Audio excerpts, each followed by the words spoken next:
Good morning. This is Akashvani. I'm Anuja Kumar with the World News.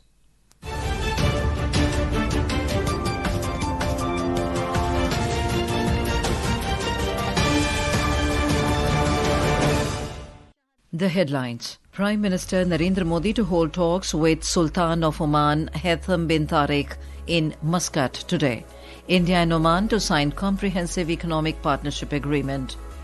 Venezuela orders its navy to escort ships carrying petroleum products from port. Russian President Vladimir Putin says he will not compromise on his demands for Ukraine to cede territory. Israel announces a $35 billion gas deal with Egypt. And in men's cricket, fourth T20 international between India and South Africa abandoned due to excessive fog in Lucknow last night.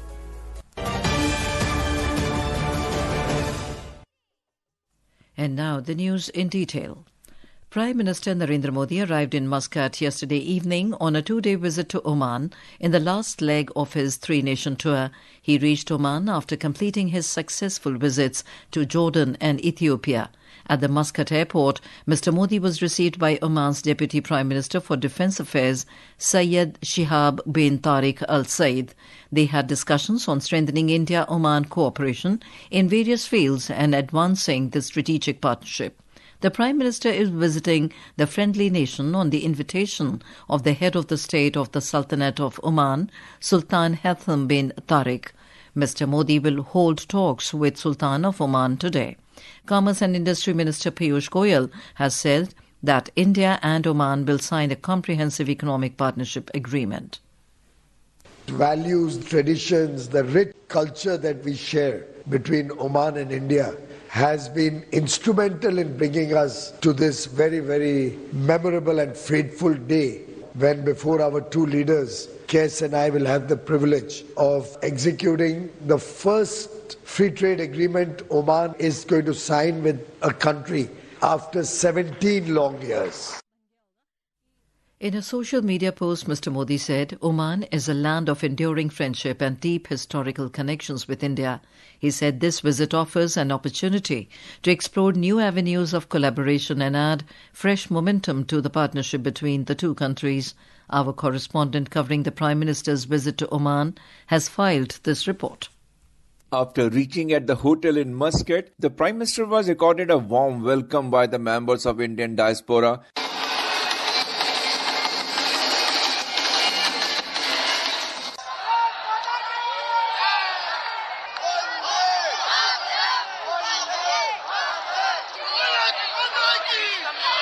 During his two-day visit, besides meeting the Sultan of Oman at his palace, the Prime Minister will address business leaders from both countries at a business forum today. He will also be interacting with students and members of the Indian community. Interestingly, many Indian students in Oman also listens to the Prime Minister's Pariksha Pe Charcha to de-stress themselves during examinations. I'm really grateful that we all have the opportunity to meet the PM because not many people get this opportunity, and I really want to hear him speak about the opportunities, the career opportunities which we will get, the new generation, especially in India.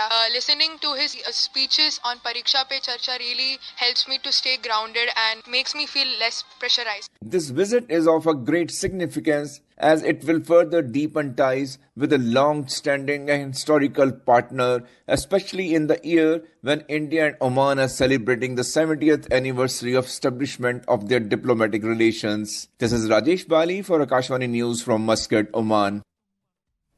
U.S. Under-Secretary of State for Economic Affairs Jacob Hellberg has said the United States regards India as a crucial potential partner in efforts to secure global supply chains for artificial intelligence and semiconductors.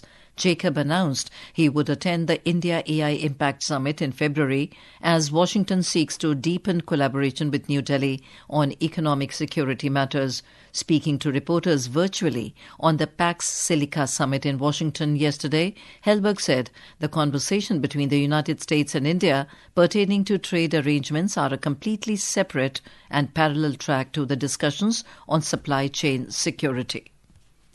U.S. President Donald Trump has asserted that tariff will remain a central pillar of his economic policy. In his year-end address last night, Trump repeatedly credited tariffs for spurring investment, factory construction and job growth, framing import duties as the permanent tool to reshape global trade rather than a short-term negotiating tactic. Venezuela's government has ordered its navy to escort ships carrying petroleum products from port, escalating the risk of a confrontation with U.S. The moves comes after President Trump announced a blockade against oil tankers traveling to or from the South American country that face American sanctions. Trump has also demanded Venezuela to return assets that it seized from the U.S. oil companies years ago. Some sanctioned tankers already are diverting away from Venezuela. Earlier yesterday, Trump wrote on social media that Venezuelan President Nicolas Maduro's government had been designated a foreign terrorist organization, which had also engaged in drug smuggling and human trafficking. This is Akashvani. You are listening to World News. We bring you the top international news and updates from around the globe.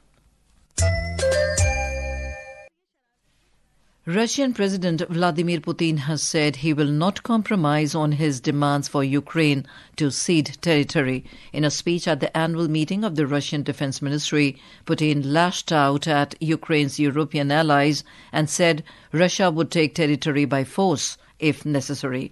He said Russia does not deny anyone the right to security, but insists that promises made to it be fulfilled, including on NATO not expanding eastward.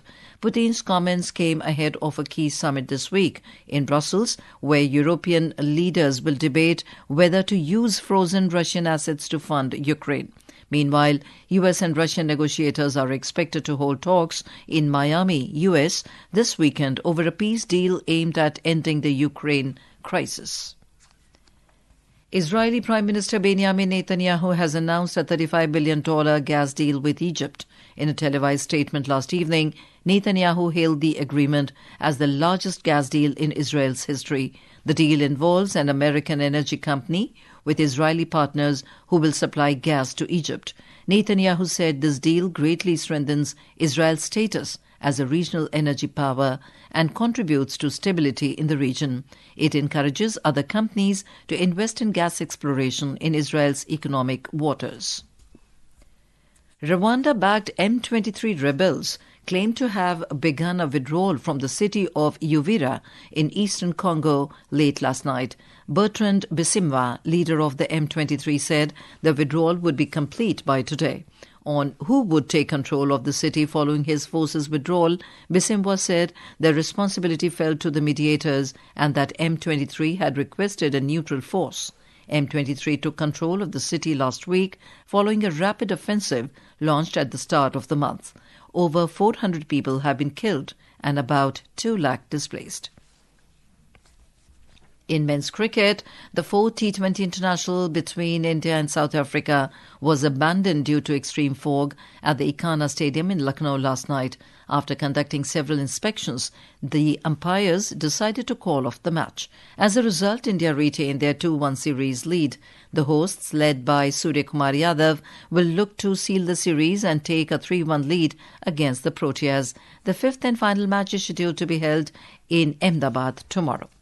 And in badminton, India's men's doubles pair of Satvik Sairaj Ranki-Reddy and Chirag Shetty will take on Fajar Alfian and Muhammad Shoaibul Fikri of Indonesia today as they took to seal a semi-final berth in the BWF World Tour Finals in Hangzhou, China.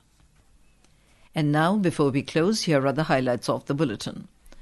Prime Minister Narendra Modi to hold talks with Sultan of Oman Haitham bin Tariq in Muscat today. India and Oman to sign comprehensive economic partnership agreement. Venezuela orders its navy to escort ships carrying petroleum products from port. Russian President Vladimir Putin says he will not compromise on his demands for Ukraine to cede territory. Israel announces a $35 billion gas deal with Egypt. And in men's cricket, fourth G20 international between India and South Africa abandoned due to excessive fog in Lucknow last night. And that is the end of this news bulletin.